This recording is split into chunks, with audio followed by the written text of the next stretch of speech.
paano nga ba magpalit or update yung recovery email natin sa ating Maya account? In this video, yan yung pag-uusapan natin. Pero syempre, gusto mo ba ng free load at free GCash? Kung oo ang sagot mo, make it sure na naka-like, subscribe at mag-comment down below dahil lagi po kaming namimili ng mabibigyan ng free GCash everyday.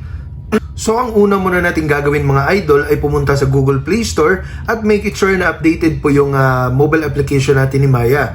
Okay? So kapag update po yung nakikita natin dito, pindutin lang po natin yan hanggang sa maging open. So kapag open na po yung nakikita natin dito, ibig sabihin ay updated na po ang ating Maya mobile application.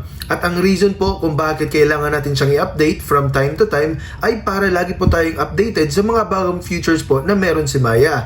At dahil sa nagtatransfer din tayo ng totoong pera, kaya kailangan talagang updated yung mobile application natin. So kapag okay na, pindutin lang natin yung open. At mapupunta na tayo ngayon dito sa dashboard ni Maya. Okay? So pagkatapos niyan, punta lang tayo dito sa ating settings. So pindutin lang natin tong nasa taas, no? Dito banda, pindutin lang natin 'yan. At mapupunta na tayo ngayon dito. So tinakpan ko lang yung pangalan ko, no? So makikita natin dito mga idol, marami pong option. So paano nga ba natin i-update or babaguhin yung ating recovery email sa ating Maya? So punta lang tayo dito at pindutin natin yung settings. Pagkatapos nyan, pindutin lang po natin tong email address. Click natin at makikita nga natin dito, ito po yung current email address ko. So update email address. We will use this email address for billing statements and password recovery. So ngayon, kung gusto nating palitan, pindutin lang po natin tong change recovery email address. Tapos, enter lang po natin dito yung panibagong email natin. So halimbawa, yung email po natin ay turoph. So halimbawa, nakapag-enter na po tayo ng ating secondary email, pindutin lang po natin tong save. Tapos, hihingi po sila ngayon ng ating password. Pagkatapos nyan, ay pindutin po natin tong confirm kapag tama na. So makikita natin dito mga idol, verification email sent. So nagpadala po sila ngayon ng verification doon sa ating email address, itong panibagong email na to. So tinakpan ko lang, no? Pupunta lang tayo doon tapos pindutin lang po natin yung link na nandun. So got it.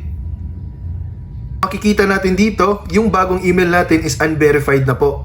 Okay? So hintayin muna natin na i-click natin yung recovery email natin. At meron din po tayong natanggap na text message galing sa Maya. Ang sabi niya, you have successfully updated your backup identity. So ngayon guys, pupunta ako ngayon dito sa aking email para i-click yung link na nandun. At makikita nyo nga dito na nakatanggap tayo ng email from Maya. Sabi dito, verify your Maya emails. So ayan, thanks for using Maya. We are glad to have you with us. To continue, please verify your email address by clicking this button. So verify email address. Pag pinindot natin yan, mapupunta tayo dito sa successful verification. You have successfully verified your alternate account. So ngayon, babalik tayo doon sa ating Maya account at tingnan natin yung unverified kung naging verified na ba. At makikita nyo nga dito mga idol ay verified na po yung email na binago natin. So I hope na nakatulong tong video na to. Please don't forget to hit the like, subscribe at ang notification bell. At mag-comment down below kung gusto mo ng free load and GCash.